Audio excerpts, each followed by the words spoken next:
अगर मैं कहूं कि यूपीएससी एस्पिरेंट्स जैसे कि हम सब में और एक ग्रीक माइथोलॉजिकल हीरो जैसे कि अकिलीज में एक सिमिलैरिटी है, तो आप लोग क्या कहेंगे? आप लोग सोचेंगे कि मैं मजाक कर रहा हूं, लेकिन ऐसा नहीं है। ग्रीक माइथोलॉजिकल हीरो अकिलीज थे और उनके बारे में एक मिथ फेमस है कि उनकी जो वीकनेस थी वो हील में थी। तो अकिलीज हील जो है वो एक ऐसी वीकनेस होती है जो आपको फेलियर की तरफ ले जाती है डिस्पाइट ओवरऑल स्ट्रेंथ। सो आपका बाकी सब कुछ स्ट्रांग हो सकता है, प्रीलिम्स के लिए आपका जीएस स्ट्रांग हो सकता है, जीएस में आपके करंट अफेयर्स, वेरियस सब्जेक्ट्स वो सब सही हो सकते हैं, लेकिन आपकी सीसैट की वीकनेस आपको प्रीलिम्स फेल करा सकती है। और आज हम इसी के बारे में बात करने वाले हैं। CSAT, that is the Achilles heel for many of us, and it was Achilles heel for me as well in civil service exam prelims 2023. I was not able to clear the CSAT exam, and as it is known that it was one of the most unconventional papers in the history of CSAT prelims, so we are talking about the ways how we can avoid CSAT being our Achilles heel. तो CSAT हमारी परेशानी का सबब ना बने, CSAT हमारे failure का कारण ना बने, उसको इंश्योर करने के लिए हम लोग इस डिस्कशन में देखने वाले हैं कि क्या इंपॉर्टेंट टॉपिक्स हैं सीसैट के प्रिपरेशन के लिए, क्या हमें स्ट्रैटेजी रखनी है अभी जैसे कि 40-45 दिन बचे हैं, और क्या हमारी स्ट्रैटेजी एग्जाम हॉल में रहनी चाहिए पेपर सॉल्व करते हुए ताकि हम सीसैट को पास करें और सीसैट हमारा एक रुकावट ना बने मेंस में अपीयर होने के लिए। सो ये डिस्कशन है उस बात के लिए। सो देखते हैं quantitative aptitude. So quantitative aptitude major important portion है जिसको हम लोग मैथमेटिक्स भी कह सकते हैं। सो क्वांटिटेटिव एप्टीट्यूड पहला मेजर इंपॉर्टेंट पोर्शन है सीसैट एग्जाम के लिए, जिसको हम लोग मैथ्स भी कह सकते हैं। इसमें जनरली मैथमेटिक्स के टॉपिक्स, कॉन्सेप्ट्स और क्वेश्चंस पूछे जाते हैं। सो अब जो ह्यूमैनिटीज बैकग्राउंड से स्टूडेंट्स हैं उनको ये पोर्शन काफी डिफिकल्ट लगता है, इस वजह से वो लोग रिपीटेडली सीसैट में फेल होते रहते हैं। लेकिन उसकी सोल्यूशन ये है कि आप कुछ जो ऑफ्ट रिपीटेड टॉपिक्स हैं जिनसे यूपीएससी बार बार क्वेश्चंस पूछता है, रिपीटेडली क्वेश्चंस पूछता है, वो आपको तैयार करने हैं। वो यहाँ मैं लिस्ट डाउन कर देता हूँ। ये टॉपिक्स आपको इग्नोर नहीं करने चाहिए। जैसे पहला इंपॉर्टेंट टॉपिक है नंबर सिस्टम। हर साल 2 से 3 या 4 सवाल सीसैट प्रीलिम्स में नंबर सिस्टम से आते हैं, क्वांटिटेटिव एप्टीट्यूड मैथ्स वाले पोर्शन में। सो अगर आप नंबर सिस्टम ठीक से कर लेंगे, अच्छे से उसकी प्रैक्टिस कर लेंगे, पीवाईक्यूज रिवाइज कर लेंगे नंबर सिस्टम के रिगार्डिंग, तो आप 3-4 सवाल जरूर सॉल्व कर पाएंगे मैथ्स वाले सेक्शन के। अगला इंपॉर्टेंट टॉपिक है परम्यूटेशन एंड कॉम्बिनेशन, जो कि सीसैट 2023 में बहुत ज्यादा क्वेश्चंस में पूछा गया था। बट जरूरी ये है कि हमें उसको प्रिपेयर करना है क्योंकि वो अब भी पूछा जा सकता है आगे आने वाले प्रीलिम्स में। तो परम्यूटेशन एंड कॉम्बिनेशन एक ऐसा टॉपिक है कि इससे भी 2 से 3 सवाल जरूर आ सकते हैं आपके आने वाले प्रीलिम्स में। तो आप इसका अपना कॉन्सेप्ट क्लियर कर लीजिए, इसके फॉर्मूले अपने फॉर्मूले वाले नोटबुक में नोट डाउन कर लीजिए। Then we have time and work. वो सवाल एक काफी फेमस सवाल है कि A and B both work together, they take 10 days, A work alone is taking 6 days, B working alone is taking 3 days and so on. तो हम लोग ये देखते हैं कि ऐसे सवाल प्रीलिम्स में भी पूछे जाते हैं और इन सवालों की आप अगर तैयारी कर लेंगे तो आप लोग सही उसको कर पाएंगे प्रीलिम्स एग्जाम हॉल में। Next is the divisibility rules. बहुत बार ये देखा गया है कि डिविजिबिलिटी बाय 3 पे क्वेश्चन आया है, डिविजिबिलिटी बाय 9 पे क्वेश्चन आया है, डिविजिबिलिटी बाय 11 पे क्वेश्चन आया है प्रीवियस ईयर्स में। तो ये सारे जो चीजें हैं वो आप रिवाइज कर सकते हैं मैथ्स के पोर्शन में से। तो आप लगभग 10 से 12 सवाल मैथ्स के जरूर ठीक कर पाएंगे प्रीलिम्स 2025 में। अगला इंपॉर्टेंट एक टॉपिक रहता है रीजनिंग का, लॉजिकल रीजनिंग या मेंटल एबिलिटी जिसको हम बोलते हैं, जो कि मैथ्स के कंपैरिजन में इजियर होता है और जिसको काफी लोग अटेम्प्ट करते भी हैं। अगर ये भी किसी को मुश्किल लगता है तो उसके भी इंपॉर्टेंट टॉपिक्स मैंने नोट डाउन कर दिए हैं। पहला इंपॉर्टेंट टॉपिक्स है कि डाटा अरेंजमेंट एंड रैंकिंग। जैसे वो क्वेश्चन आता है कि mister A is ranked 13th from top and mister B is ranked 15th from bottom and they have 10 people between the two of them, so what is mister A's rank from the bottom. So वो question है, वो काफी बार देखा जाता है ऐसा similar question prelims में। तो उसकी तैयारी आप प्रैक्टिस में कर सकते हैं। PYQs में से जो डेटा अरेंजमेंट एंड रैंकिंग वाले क्वेश्चंस पूछे गए हैं उनको निकालिए, उनकी प्रैक्टिस कीजिए और आप ऐसे CSAT की तैयारी कीजिए।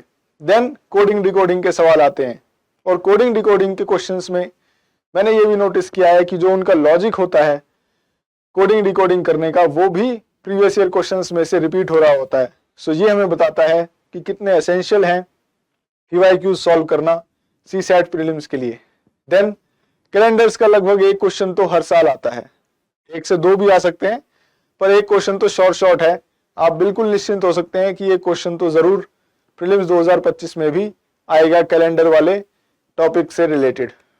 Then we have next important is reading comprehension. So English और रीडिंग कॉम्प्रिहेंशन जो है, जो ह्यूमैनिटीज वाले स्टूडेंट्स का फेवरेट होता है, बट जो मैथ्स या टेक्निकल बैकग्राउंड से होते हैं उनके लिए ये असली झील होता है। So reading comprehension generally logical inference पूछते हैं कॉम्प्रिहेंशंस में से। सो CSAT में लॉजिकल इन्फ्रेंस पूछी जाती है कि इसका क्या इन्फ्रेंस है इस पैसेज को पढ़ने के बाद।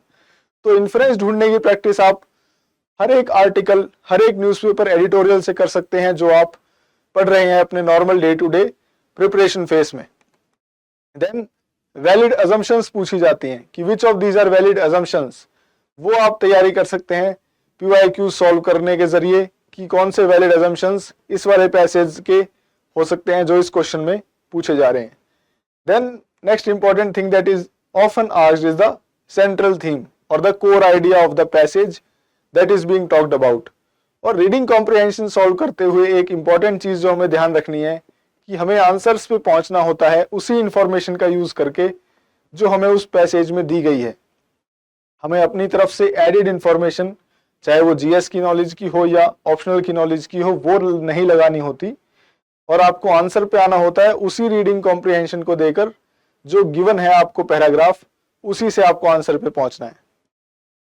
अब देखते हैं कि लोग फेल क्यों हो जाते हैं। ये हमारी अगलीज हील है क्यों, हम हर जगह स्ट्रांग होने के बाद CSAT में ही क्यों फेल हो जाते हैं। पहला इंपॉर्टेंट रीजन इसका है कि जो वेटेज ऑफ सब्जेक्ट है, जैसा मैंने आपको बताया कि मैथमेटिक्स, रीजनिंग और इंग्लिश, इन 3 सब्जेक्टों की वेटेज जो है वो फ्लक्चुएटिंग है। 2023 के पेपर में मैथमेटिक्स बहुत टफ आया था, वहीं रीडिंग कॉम्प्रिहेंशन जो है वो इजी हो गए थे। सो 2023 के एग्जाम में जिन लोगों का मैथ्स ऑप्शनल भी था, even they were not able to get through the CSAT because they were solely relying upon the quantitative aptitude part. तो सिर्फ क्वांटिटेटिव एप्टीट्यूड पर रिलाई करने की वजह से लोगों का 2023 वाला प्रीलिम्स जो है वो क्लियर नहीं हुआ था, and including me in those category. So हर एक टॉपिक की तैयारी करेंगे, किसी भी एक टॉपिक को अपनी असली झील बनने नहीं देंगे, कमजोरी बनने नहीं देंगे।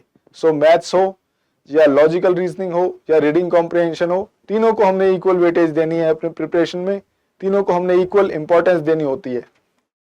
देन कुछ लोगों को ओवर कॉन्फिडेंस भी होता है, जैसा मुझे भी था 2023 के प्रीलिम्स से पहले, कि I am an engineer and I will be able to clear this without any preparation और रिविजन।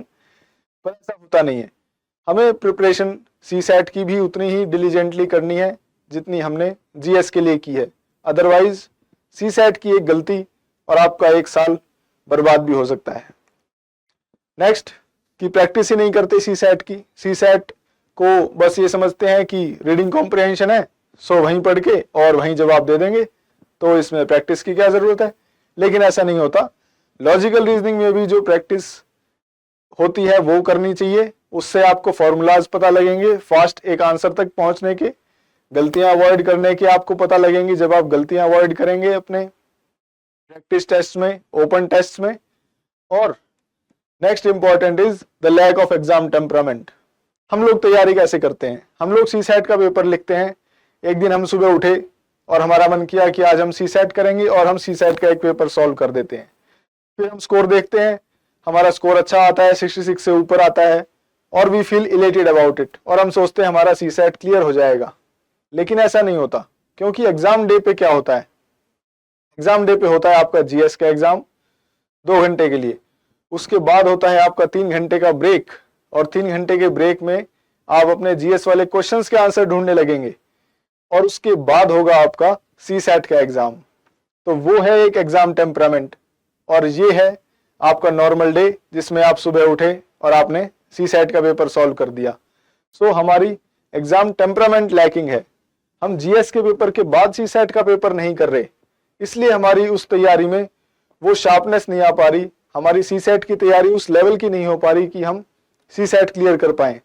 इसी को एड्रेस करने के लिए लिटमस ओपन टेस्ट में जीएस के बाद सीसैट रखा गया है कि जीएस की प्रिपरेशन आप इवेल्युएट करें जीएस वाले टेस्ट से और उसके बाद ब्रेक लें। ब्रेक में जो भी आपके दिमाग में सवाल आते हैं उनको एड्रेस करें, उनको एक्नॉलेज करें और उसके बाद सीसैट के एग्जाम में अपीयर करें। वो एक गुड एग्जाम टेम्परामेंट होगा, वो आपका एग्जाम टेम्परामेंट सेट करेगा 25 मई के लिए, क्योंकि 25 मई को वही होने वाला है। जीएस के बाद आपको ब्रेक दिया जाएगा, ब्रेक के बाद आपको दोपहर में सीसैट लिखने को मिलेगा। तो आपको इस टेस्ट सीरीज में भी, लिटमस ओपन टेस्ट में भी ऐसा ही कुछ मॉडल रेप्लिकेट देखने को मिलेगा। इसीलिए मेरा कहना है कि ये एग्जाम टेम्परामेंट बिल्ट अप करने में बहुत हेल्पफुल होगा। देन अब आज इसकी तैयारी कैसे करें? आज जब हमारे पास लगभग 40-45 दिन है तो उसमें हमें तैयारी कैसे करनी चाहिए? पहला मेरा सजेशन है कि हमें जो लास्ट 12 ईयर्स की PYQs हैं 2013 से लेकर 2024 तक, वो हमें सॉल्व करने हैं और ये सारे PYQs हमें अपने हाथ से सॉल्व करके देखने हैं और इनको सॉल्व करके हमें इनका एक सॉल्यूशन बनाना है और जो क्वेश्चंस हमें टिपिकल लगें, डिफिकल्ट लगें, वो हमें बार बार रिवाइज करने हैं। सो ये आप PYQs आप सॉल्व कर सकते हैं 10 दिन में बड़े आराम से। रोज 1 साल का PYQ उठाइए और सॉल्व कीजिए। अगले 10 दिनों में आपके PYQs सॉल्व हो जाएंगे सीसैट के और आप बड़े कंफर्टेबल जोन में होंगे। अगर आप 10 से 12 साल में जो ओवर 800 क्वेश्चंस आए हैं वो आप सॉल्व कर लेते हैं, reading comprehension, mathematics and logical reasoning. So जो 800 प्लस क्वेश्चंस हैं पिछले 10 से 12 साल के, वो आप अगर सारे सॉल्व कर लेंगे तो वो आपको एक नई डिग्री का कॉन्फिडेंस देगा 25 मई को सीसैट में अपीयर होने के लिए। और आप जब ये PYQs करेंगे तो आप कुछ एरियाज देखेंगे कि आपके स्ट्रांग है और कुछ एरियाज देखेंगे कि आपके वीक हैं। सपोज कुछ लोगों को परम्यूटेशन कॉम्बिनेशन में दिक्कत आएगी, लेकिन कुछ लोगों को कोडिंग डिकोडिंग इजी लगेगा। तो ये जो हमारा एक्नॉलेजमेंट है अपने स्ट्रांग एंड वीक एरियाज का, वो हमारे को एग्जाम हॉल में एग्जाम वाले दिन काम आने वाला है। क्योंकि सीसैट में 80 में से आउट ऑफ 80 क्वेश्चंस हमें 27 क्वेश्चंस नेट करेक्ट करने होते हैं। सो 27 क्वेश्चंस नेट करेक्ट करने के लिए ये वाला जो हमारा नॉलेज है कि कौन सा एरिया मेरा स्ट्रांग है, कौन सा एरिया मेरा वीक है, उसका एक्नॉलेजमेंट बहुत ज़रूरी है, ताकि आप स्ट्रांग एरियाज में अपने क्वेश्चन को अटेम्प्ट करें और वीक एरियाज वाले क्वेश्चन को अवॉइड करें, उनको सॉल्व ना करने में टाइम ज़ाया करें एग्जाम हॉल में, और उन पे कोई गेस वर्क या एनिमुलेशन टेक्निक भी ना लगाएं, क्योंकि वो आपके स्ट्रांग एरियाज नहीं है, वो आपके वीक एरियाज हैं और उनका आपको आइडिया कम है comparatively.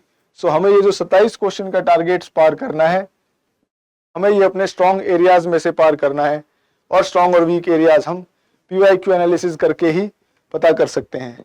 Then we have a fixed number of questions in mind to be attempted। हम ये सोच के जाते हैं कि सीसैट में हम 30 क्वेश्चन करेंगे, क्योंकि 27 नेट करेक्ट करने होते हैं, तो 30 करेंगे और सही हो जाएगा हमारे सारे क्वेश्चन और हम लोग सीसैट पार कर लेंगे।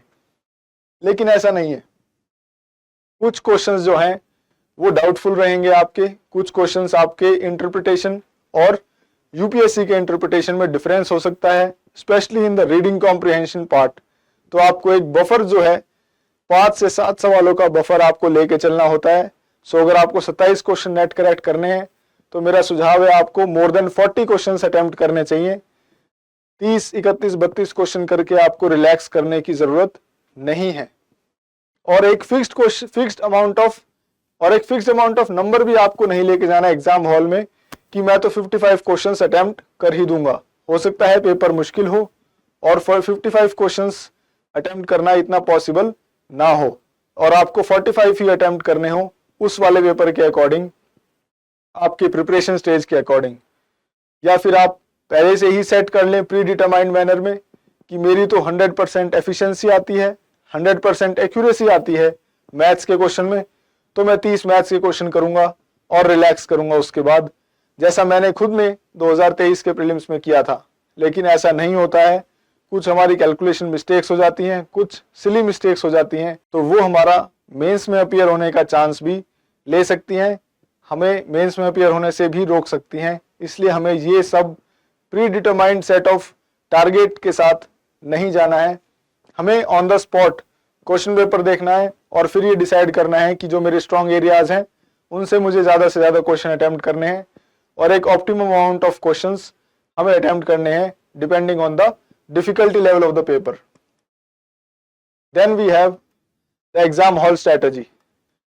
सबसे पहले हमें करने हैं easy and direct questions from your strong areas. तो जो स्ट्रॉन्ग एरियाज आपने प्रिपरेशन के दौरान फाइंड आउट किए हैं अपने, वो आपको सॉल्व करने हैं देखते हुए साथ ही इजी एंड डायरेक्ट क्वेश्चंस।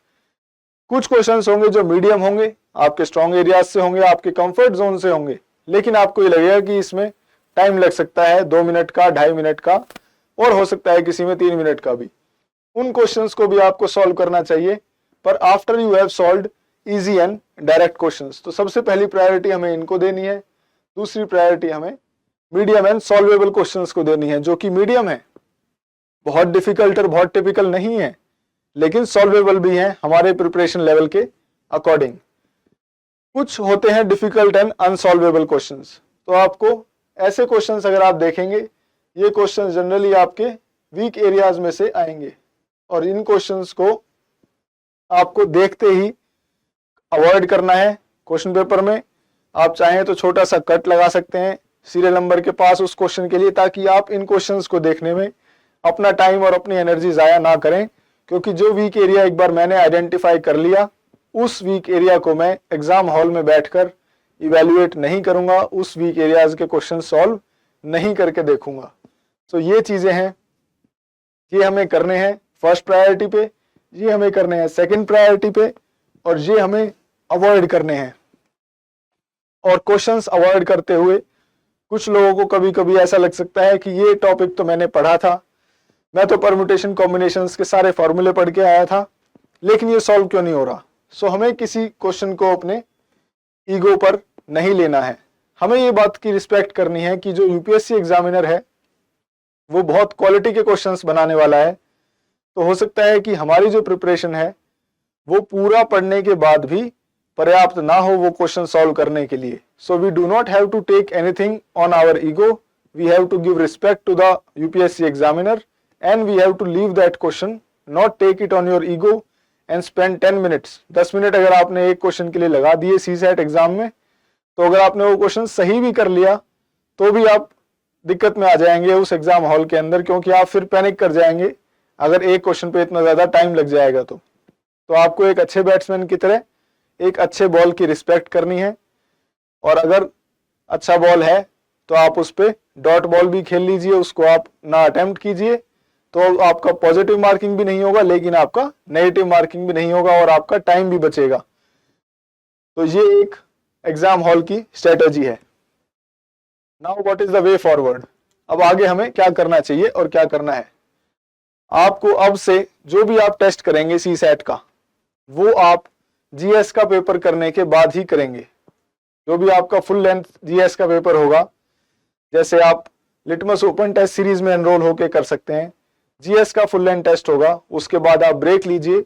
अगर आप 3 घंटे का ब्रेक नहीं लेना चाहते तो 1.5 घंटे का ले लीजिए, थोड़ा 3 घंटे का ज्यादा टाइम बड़ा हो जाता है, और फिर आप 1.5 घंटे या 2 घंटे या 1.25 घंटे के बाद सीसेट का पेपर सॉल्व कीजिए। वो एक appropriate exam hall type strategy रहेगी आपकी, उससे आपका एग्जाम टेम्परामेंट बिल्ट होगा। और यही हम इंश्योर कर रहे हैं इस लिटमस ओपन टेस्ट सीरीज में, जिसमें आपको इंश्योर किया जा रहा है कि जीएस के बाद ही आप सीसेट में अपीयर होंगे, और वो एक एग्जाम हॉल लाइक सिचुएशन रहने वाली है। उसके बाद जो एक सजेशन है कि आप ब्रेक के दौरान, जब आपका जीएस और सीसेट के बीच में जो आपको 3 घंटे का ब्रेक मिलेगा, उस ब्रेक में आपने अपने जीएस के क्वेश्चंस चेक नहीं करने हैं, उनको क्वेश्चंस को गूगल नहीं करना है। क्योंकि अक्सर होगा ये कि जो क्वेश्चंस हम गूगल करेंगे वो हमारे डाउटफुल या डाइसी वाले क्वेश्चंस होते हैं अक्सर, और वो गलत भी मिल सकते हैं।